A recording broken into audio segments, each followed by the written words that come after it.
Welcome to Sandwiches of History. Today from the chafing dish of 1912, we're going to be making the crab and chicken sandwich. First thing we have to do is season some crab with mayonnaise. That's what it says to do. Then we put that onto one thinly sliced piece of bread that's been buttered. And on the other, slices of chicken breast. Now we're to trim off the crusts. And no, I will not be throwing those away. Those are snacks. Okay, let's give this crab and chicken sandwich a go. I actually think that's pretty enjoyable. The chicken is getting a little bit overpowered by the crab. The crab is a stronger flavor, but you can still taste it. And with the mayonnaise, it's pretty good. I do want to plus it up a little. I know you're all expecting J.O. spice. I do too. That's Barry Enderwick. He's known on TikTok and Instagram as the Sandwiches from History guy. He's built a platform recreating some of the strangest historical recipes you might not have heard of. He has a new cookbook out, Sandwiches of History, the cookbook, all the best and most surprising things people have put between slices of bread. And Barry joins us now. Barry, good morning. This is a very specific genre that you've latched onto. Yes, it's very much a niche. Yeah. How did it all get started? A friend of mine sent me a PDF of this sandwich book from 1909 called the Up-to-Date Sandwich Book, and I started looking through it, and some of the recipes sounded kind of interesting, and I thought, oh, that'd be kind of fun to do on social media. Let's, share it with the world, and just went from there. Mm-hmm. Well, let's talk about some that people might have be more familiar with in TV and movies from our era. I don't know if When Harry Met Sally still feels relatively new, but I guess that's in the 80s now. There's that famous scene where Meg Ryan's at the deli, Katz's Deli in New York, having a pastrami sandwich. So what's actually in that sandwich? Well, actually, she's having a turkey club, which, of course, has the Russian dressing and coleslaw on the side, as her character loves to do. But, of course, Katz is known for pastrami and corned beef piled ridiculously high between rye bread. But she's got the turkey club in that scene right there. And do you try and recreate Katz's version of it? I mean, I'm assuming no one can do it quite as well.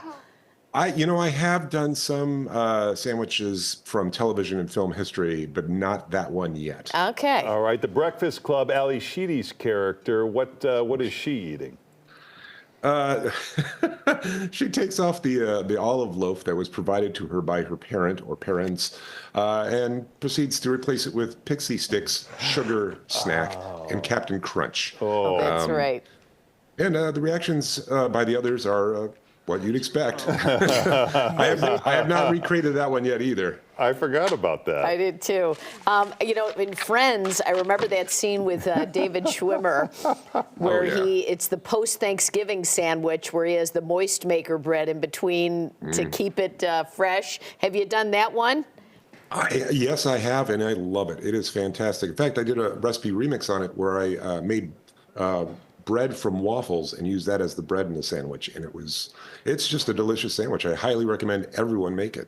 So the idea is it's all the Thanksgiving, like stuffing, turkey and all that, and then you just put a gravy dipped piece of bread in the middle?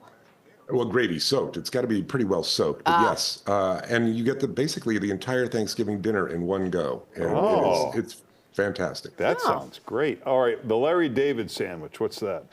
It's a sablefish and whitefish salad sandwich that he was not too thrilled about on Curb Your Enthusiasm. In fact, he tried to trade it with Ted Danson, who had a much nicer sounding sandwich. What's great about this scene is him trying to convince Ted Danson that he should trade, and then as he describes the sandwich, Ted Danson realizes this would be a terrible idea. I've made that sandwich. I've made the Larry David, and it's actually pretty good, but you have to like the ingredients in order to like the sandwich. Okay, so here you are making it. What's actually in it? Sablefish, whitefish salad, some onions, I believe, if I remember correctly, and some Russian dressing, some coleslaw. It's cream cheese. Actually, no, he has cream cheese, whitefish, sable, capers. Was it good? I thought it was pretty tasty, but I like seafood. Okay. Yeah. All right. I do remember in 30 Rock they had Sandwich Day, these big Italian subs. Did you try and recreate these? It's a I have Teamsters. not. You know, it's funny. They never actually say on the show what the sandwiches are. They just say they're glorious sandwiches that come with a dipping sauce. So I've not tried to recreate it, but apparently it was inspired by a Hoboken place called Fiore's. And that's the origin of the sandwich, the Teamster sandwich. Well, of all the books or recipes you're creating for your cookbook, we started out by showing one. It seemed a little odd, but what's one you found that's a really good sandwich that you think should make a comeback? The one that's on the cover of Sandwiches of History, the cookbook, it's called the Sophisticated Club, and it's a fever dream from mid-century, but it works. And it's got bacon, avocado, tomato, peanut butter, unsweetened coconut. It's just, it's one of those things where you read it on paper and you think there's no way this is going to work. Right. And then you taste it and you're like, wow, this really works. Interesting. Well, you can get the book, the website, Barry's socials. They've got it all there at Sandwiches of History. Thanks, Barry. Thanks, Barry. Thanks for having me on.